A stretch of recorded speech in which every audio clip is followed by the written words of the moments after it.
Hello viewers, स्वागत आहे तुमचं माझ्या आजच्या या व्हिडिओमध्ये. या व्हिडिओमध्ये आपण मॅथ्सचा जर प्रॉक्सी पिरियड किंवा सबस्टिट्यूशन पिरियड मिळाला तर काय करायचं त्याबद्दल डिस्कशन करणार आहोत. आता तुम्ही म्हणाल मॅथ्सच्या प्रॉक्सी पिरियडमध्ये काय वेगळं करणार आहे, तर आजच्या या व्हिडिओमध्ये मी तुम्हाला अशा काही ऍक्टिव्हिटी, असे काही पॉइंट सांगणार आहे ज्याच्यामुळे क्लासमधले सगळे विद्यार्थी आनंदाने सहभागी होतील आणि तुम्हाला क्लास कंट्रोल करण्यासाठी वेगळं काही करण्याची गरज नाही पडणार. चला तर मग वेळ वाया न घालवता आजच्या व्हिडिओला सुरुवात करूयात. मग याआधी मी एक व्हिडिओ बनवला आहे ज्याच्यामध्ये मी प्रॉक्सी पिरियडला क्लास कसा कंट्रोल करायचा, मुलांना पूर्ण वेळ कसं एंगेज ठेवायचं याबद्दल 5 पॉइंट एक्सप्लेन केले आहेत. तो व्हिडिओ जर तुम्ही बघितला नसेल तर त्याची लिंक खाली डिस्क्रिप्शन बॉक्समध्ये दिलेली आहे, तिथे जाऊन तुम्ही तो व्हिडिओ चेक करू शकता. आता आपण आपल्या डिस्कशनकडे वळूयात. मग सर्वात सुरुवातीला जर तुम्हाला एखादा पिरियड सबस्टिट्यूशन दिला आहे आणि तो मॅथ्स सब्जेक्टचा पिरियड आहे तर काय करायचं. तर मोस्ट ऑफ द टीचर, खूप सारे टीचर काय करतात की मुलांना त्यांच्याच टेक्स्टबुकमधले काही उदाहरणं नोटबुकमध्ये सोडवायला देतात. ही ट्रिक खूप चांगली आहे, पण याने काय होतं की क्लासमधले फक्त 50% विद्यार्थी ही ऍक्टिव्हिटी करत असतात, पण राहिलेले 50% मुलं वेगळेच काहीतरी करत असतात. मग आपल्याला एखादी अशी ट्रिक, अशी ऍक्टिव्हिटी त्यांना द्यायची की पूर्ण क्लास एंगेज राहील, पूर्ण क्लासमधले सगळे विद्यार्थी त्या ऍक्टिव्हिटीमध्ये सहभागी होतील. मग याच्यासाठी मी तुम्हाला इथे काही पॉइंट सांगणार आहे. आपण क्लास वाईज सुरुवात करूयात डिस्कशनला. समजा तुम्हाला फर्स्ट किंवा सेकंड स्टँडर्डचा प्रॉक्सी पिरियड दिला आहे आणि तोही मॅथ्सचा. मग ती मुलं लहान असतात तर त्यांना कसं हँडल करायचं, त्यांना एंगेज कसं ठेवायचं.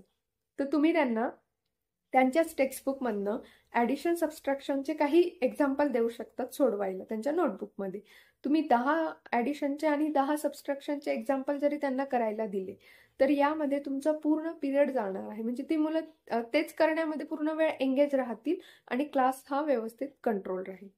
आता आपण थर्ड फोर्थच्या क्लासच्या मुलांची गोष्ट करत. जर तिसरी किंवा चौथीची मुलं आहेत, ते थोडी मोठी मुलं असतात, मग त्यांना कसं एंगेज करायचं, कुठली ऍक्टिव्हिटी आपण त्यांना देऊ शकतो.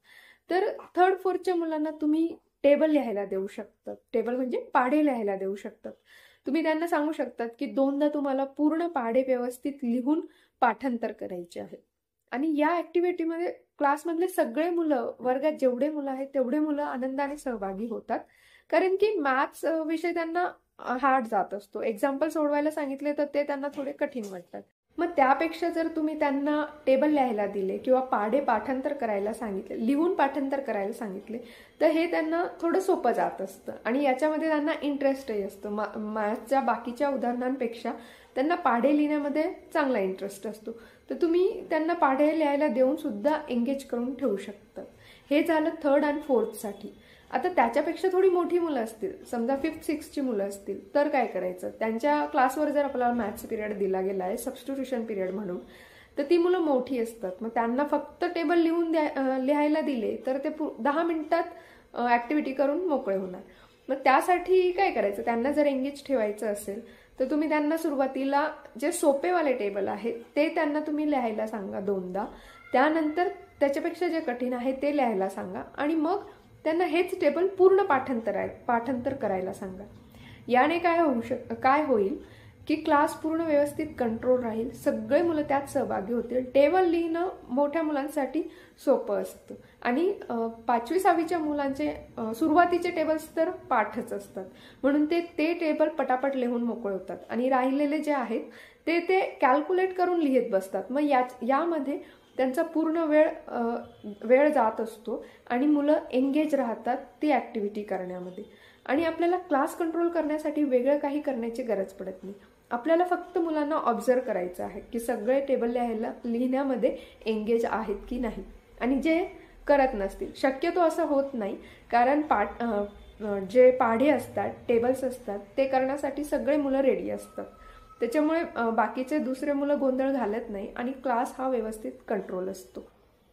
तुम्ही अशा प्रकारच्या काही ऍक्टिव्हिटी करून मॅथ्स प्रॉक्सी पिरियड पण इंटरेस्टिंग बनवू शकतात, तेही मुलांच्या सहभागासोबत.